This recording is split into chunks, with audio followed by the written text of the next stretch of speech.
आज हम बात करने वाले हैं न्यूक्लियर पोर कॉम्प्लेक्स और न्यूक्लियोसाइटोप्लाज्मिक ट्रांसपोर्ट की एक्सचेंज की। जैसे हमारी प्लाज्मा मेम्ब्रेन साइटोप्लाज्म को एक्स्ट्रा सेलुलर मैट्रिक्स से अलग करके रखती है, वैसे ही हमारी न्यूक्लियर मेम्ब्रेन है जो न्यूक्लियोप्लाज्म को साइटोप्लाज्म से अलग रखती है। But unlike the plasma membrane, nuclear membrane is porous in nature. इसके अंदर स्पेसिफिक टाइप के पोर कॉम्प्लेक्स प्रेजेंट होते हैं जिन्हें हम लोग न्यूक्लियर पोर कॉम्प्लेक्स कहते हैं। ये न्यूक्लियर पोर कॉम्प्लेक्स ह्यूज है, सुप्रामोलिकुलर कॉम्प्लेक्स की तरह प्रेजेंट होते हैं। ऑक्टागोनल सिमेट्री होती है, बहुत सारे डिफरेंट टाइप के प्रोटीन्स के बने होते हैं जिन्हें हम न्यूक्लियर प्रोटीन्स कहते हैं। और जितना भी न्यूक्लियर और साइटोप्लाज्मिक एक्सचेंज होता है इन्हीं न्यूक्लियर प्रोटीन के थ्रू होता है। ठीक है, इन न्यूक्लियर प्रोटीन के अंदर क्योंकि ऑक्टागोनल सिमेट्री में प्रेजेंट है तो बहुत सारी सब यूनिट से मिलकर बने हुए हैं। सेंटर में जो न्यूक्लियर प्रोटीन प्रेजेंट होते हैं उनमें एक सीक्वेंस कंजर्व होती है, उस सीक्वेंस को हम कहते हैं एफजी डोमेन। एफजी डोमेन क्यों कहा है? क्योंकि इसके अंदर मेनली दो अमाइनो एसिड है जो हमारे प्रेजेंट होंगे। पहला फिनाइल एलेनिन जिसको हम एफ से रिप्रेजेंट कर रहे हैं, दूसरा ग्लाइसिन प्रेजेंट होगा। ठीक है, इसलिए हमने एफजी डोमेन बोला। हाइड्रोफोबिक नेचर है and they block the diffusion of larger macromolecule NPC centre, यानी कि जो एनपीसी है उसके सेंटर में प्रेजेंट होंगे। हाइड्रोफोबिक नेचर होगा क्योंकि फिनाइल एलेनिन और ग्लाइसिन वहां पर प्रेजेंट है। और वो जो सेंटर में प्रेजेंट हाइड्रोफोबिक रीजन है हमारे न्यूक्लियर प्रोटीन का, ये बड़े बड़े जो मॉलिक्यूल्स है, मैक्रोमोलिक्यूल्स है, उनके डिफ्यूजन को स्टॉप करता है, ब्लॉक करता है। एक सीव की फॉर्मेशन करता है, उस सीव के थ्रू सिलेक्टिव मॉलिक्यूल को ही वो ट्रांसपोर्ट होने देता है। तो न्यूक्लियर मेम्ब्रेन पोरस जरूर है बट वो सिलेक्टिव इन नेचर है। लेकिन जो भी एक्सचेंज होता है साइटोप्लाज्म और न्यूक्लियस के बीच में वो टू वे एक्सचेंज होता है। यानी साइटोप्लाज्म से भी हमारे बहुत सारे प्रोटीन है जो न्यूक्लियस की तरफ ट्रांसपोर्ट होते हैं, न्यूक्लियस से भी हमारे बहुत सारे प्रोटीन है जो साइटोप्लाज्म की तरफ ट्रांसपोर्ट होते हैं। ये जो मैकेनिज्म है, जो ये एक्सचेंज हो रहा है, इसके लिए कुछ रिसेप्टर भी रिस्पॉन्सिबल होते हैं जिनको हमने नाम दिया हुआ है इम्पोर्टीन और एक्सपोर्टीन।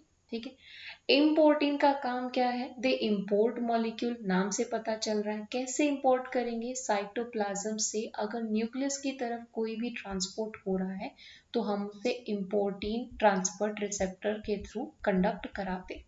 एक्सपोर्टीन क्या है? अपोजिट डायरेक्शन में जो एक्सचेंज हो रहा। हमारे पास एक एग्जाम्पल है न्यूक्लियोप्लाज्मिन का जो इम्पोर्टीन की तरह काम करता है। अब हम एक पाथवे को समझेंगे जिसे हम कह रहे हैं क्लासिकल एनालिस पाथवे, जो जिससे हमें ये समझ में आएगा कि न्यूक्लियस और साइटोप्लाज्म के बीच किस तरीके से एक्सचेंज हो रहा है। इस बातों को समझने से पहले आपको ये चीज ध्यान रखनी है, जब भी कोई मॉलिक्यूल अगर ट्रांसपोर्ट हो रहा है, चाहे उसका एक्सपोर्ट हो रहा हो चाहे उसका इंपोर्ट हो रहा हो, उसके पास कुछ स्पेसिफिक टाइप की सीक्वेंस होनी चाहिए जो उसे न्यूक्लियस की तरफ ट्रांसपोर्ट करे या न्यूक्लियस से बाहर की तरफ ट्रांसपोर्ट करे। कौन से मॉलिक्यूल न्यूक्लियस की तरफ जाएंगे? देखिए, आपको पता है कि न्यूक्लियस के अंदर जेनेटिक मटेरियल है, वहां पर रेप्लिकेशन हो रहा है, ट्रांसक्रिप्शन हो रहा है।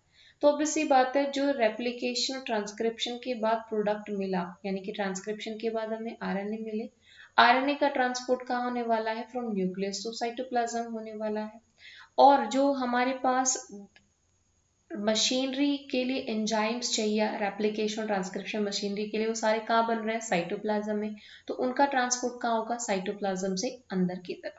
लेकिन जैसा हमने कहा कि किसी भी प्रोटीन का अगर उसे साइटोप्लाज्म से न्यूक्लियस की तरफ जाना है तो उसके पास एक सीक्वेंस होनी चाहिए जिसे हम कह रहे हैं एनएलएस सीक्वेंस, यानी कि न्यूक्लियर लोकलाइजेशन सीक्वेंस। ये वो सीक्वेंस है जो उसे न्यूक्लियर में लोकलाइज होने में हेल्प करेगा। ठीक है, ऑफ कोर्स हमारे पास कुछ ट्रांसपोर्टर प्रोटीन भी अवेलेबल है जिनको हम इम्पोर्टीन कह रहे हैं। तो इम्पोर्टीन जनरली डाइमर फॉर्म में प्रेजेंट होता है, साइटोप्लाज्म के अंदर ये प्रेजेंट होगा। फॉर एग्जांपल, ये हमारी प्लाज्मा मेम्ब्रेन है, इम्पोर्टीन साइटोप्लाज्म में प्रेजेंट है। तो इम्पोर्टीन डाइमर फॉर्म में है लेकिन इसकी जो मोनोमर यूनिट है वो सेपरेट प्रेजेंट होती है।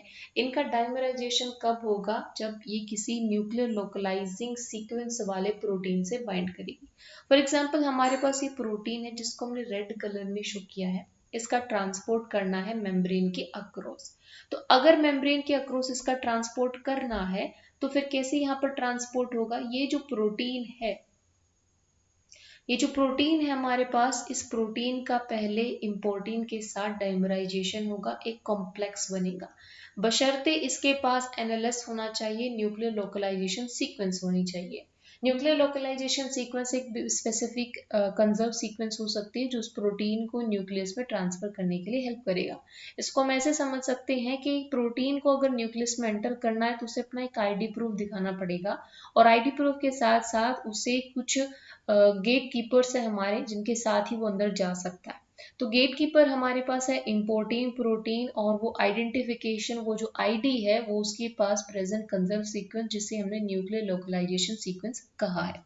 तो जैसे ही ये कॉम्प्लेक्स बनेगा, अब ये जो प्रोटीन इम्पोर्टिन कॉम्प्लेक्स हमारे पास बना है, ये प्रोटीन इम्पोर्टिन कॉम्प्लेक्स एंटर करेगा इस न्यूक्लियर पोर कॉम्प्लेक्स के थ्रू सेल के अंदर। ठीक है, न्यूक्लियर पोर कॉम्प्लेक्स में बीच में ये एफजी डोमेन प्रेजेंट होता है, इसके थ्रू ये एंटर करेगा और न्यूक्लियोप्लाज्म में ट्रांसफर हो जाएगा। ठीक है, लेकिन आपको पता है कि ये प्रोटीन अभी कॉम्प्लेक्स फॉर्म में प्रेजेंट है, प्रोटीन इम्पोर्टिन के साथ कॉम्प्लेक्स है। अगर हम इस प्रोटीन का किसी भी तरीके से न्यूक्लियस के अंदर यूटिलाइजेशन करना है तो पहले उसे अलग करना पड़ेगा। ठीक है, अलग किससे करना पड़ेगा? इम्पोर्टिन के कॉम्प्लेक्स से अलग करना पड़ेगा। तो इसी के लिए जो न्यूक्लियोप्लाज्म होता है, ये न्यूक्लियोप्लाज्म है, इस न्यूक्लियोप्लाज्म के अंदर एक प्रोटीन है जो बहुत ज्यादा अबंडेंट अमाउंट में प्रेजेंट है, जिसको हम कह रहे हैं रैन जीटीपी प्रोटीन। रैन जीटीपी प्रोटीन का अमाउंट न्यूक्लियस में ज्यादा होता है। ये क्या करता है? ये कॉम्प्लेक्स को सेपरेट करने में हेल्प करेगा। इस कॉम्प्लेक्स में हमें पता है एक बीटा इम्पोर्टिन है, एक अल्फा सब यूनिट है, दूसरा है हमारे पास प्रोटीन जो हमें चाहिए।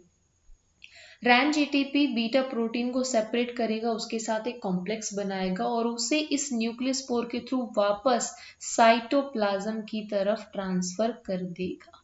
ठीक है, दूसरा हमारे पास एक और प्रोटीन है एक्सपोर्टिन प्रोटीन। एक्सपोर्टिन प्रोटीन न्यूक्लियोप्लाज्म में प्रेजेंट है, ट्रांसपोर्ट को मीडिएट करता है from the nucleoplasm toward the cytoplasm site. तो इसके लिए क्या करेगा? जो दूसरी सब यूनिट हमारे पास बची अल्फा सब यूनिट, इस अल्फा सब यूनिट के साथ बाइंड करेगा एक्सपोर्टिन और उसको एक्सपोर्ट करा देगा इस न्यूक्लियर पोर कॉम्प्लेक्स के थ्रू साइटोप्लाज्म की तरफ। ठीक है, तो सिंपल सी बात है, प्रोटीन हमारा अलग हो गया, प्रोटीन कहाँ पर है? न्यूक्लियोप्लाज्म में प्रेजेंट है, उसको यूटिलाइज कर लिया, अल्फा सब यूनिट को एक्सपोर्टिन लेके आ रहा है और बीटा सब यूनिट को रैन जीटीपी लेके आ रहा है। ठीक है, तो हमारे पास नेक्स्ट इस इमेज में आप देख सकते हैं, this is image number 1, image number 2, image number 3 और ये हमारा इमेज नंबर 4 है। अब यहाँ पर हम क्या चीज देख पा रहे हैं कि यहाँ रैन जीटीपी जो हमारा प्रेजेंट था, अब ये रैन जीटीपी जीडीपी में कन्वर्ट हो जाएगा। ठीक है, जीडीपी में कन्वर्ट होगा, जैसे ये रैन जीटीपी जीडीपी में कन्वर्ट होगा, ये वापस न्यूक्लियोप्लाज्म में भेज दिया जाएगा, क्योंकि इसे और भी तो ट्रांसपोर्ट मीडिएट करना है ना। एक्सपोर्टिन का भी क्या होगा? यहाँ से अलग होकर वापस वो न्यूक्लियस में एंटर कर जाएगा ताकि वो आगे फर्दर ट्रांसपोर्ट को मीडिएट कर सके। अब क्या बातें हमें इस पाथवे से ध्यान रखना? इस पाथवे से हमें पहली चीज ये याद रखनी है, रैन जीटीपी का अमाउंट कहाँ पर प्रेजेंट है, ज्यादा कहाँ पर है? साइटोप्लाज्म के कंपैरिजन में न्यूक्लियस में रैन जीटीपी हमारा बहुत ज्यादा प्रेजेंट है, पहली चीज। दूसरी चीज, रैन जीटीपी एक्सपोर्ट करता है बीटा इम्पोर्टिन को, वो अल्फा को नहीं करेगा, वो बीटा सब यूनिट को करेगा। अल्फा सब यूनिट को एक्सपोर्ट करने के लिए एक्सपोर्टिंग प्रोटीन काम करेगा। इतनी बातें क्लियर है? अब कुछ इंपॉर्टेंट नोट्स जो हमें याद रखने, ठीक है, इंपॉर्टेंट नोट्स क्या है? पहली चीज, प्रोटीन को अगर इंपोर्ट कराना है फ्रॉम साइटोप्लाज्म टू न्यूक्लियस तो उसके पास न्यूक्लियर लोकलाइजेशन सीक्वेंस होनी चाहिए। दूसरा इंपॉर्टेंट पॉइंट क्या है कि प्रोटीन को अगर एक्सपोर्ट कराना है आउटसाइड, यानी कि हमारा न्यूक्लियस से साइटोप्लाज्म की तरफ, तो उसके पास NES यानी कि न्यूक्लियर एक्सपोर्ट सिग्नल होना चाहिए। क्लियर? फिर ये बात आती है कि जब प्रोटीन अंदर जा रहा है, जैसे हमने न्यूक्लियर लोकलाइजेशन पाथवे के अंदर देखा, जब प्रोटीन का इंपोर्ट कराया जा रहा है तो प्रोटीन को रैन जीटीपी की जरूरत पड़ रही है ना। वो रैन जीटीपी वापस हमारा आ रहा है सब यूनिट इंपोर्टिंग प्रोटीन को वापस लेके आने के लिए। लेकिन जब हम लोग एक्सपोर्ट की बात करते हैं तो एक्सपोर्ट किसका होगा? आरएनए का होगा, है ना। वो आरएनए को एक्सपोर्ट करने के लिए हमें किसी भी तरीके से रैन जीटीपी की जरूरत नहीं पड़ती। mRNA का सिंपली एक्सपोर्ट कैसे होता है, जब उसके अंदर स्प्लाइसिंग हो जाती है, उसके इंट्रॉन हट जाते हैं, उसमें सिर्फ एक्सपोर्ट बचता है, तो वो सिंपली न्यूक्लियर पोर कॉम्प्लेक्स के थ्रू एक्सपोर्टिंग प्रोटीन की हेल्प से बाहर आ जाता है। ठीक है, यानी कि हमें एक और बात जो ध्यान रखनी है वो ये कि किसी भी mRNA के ट्रांसपोर्ट के लिए यानी कि RNPs के ट्रांसपोर्ट के लिए हमें रैन जीटीपी की जरूरत नहीं पड़ती, वो इंडिपेंडेंट मैनर में उसका एक्सपोर्ट हो जाता है। So this is all about the nuclear cytoplasmic pathway, the nuclear cytoplasmic exchange. If you like this video, please hit the like button and subscribe my channel.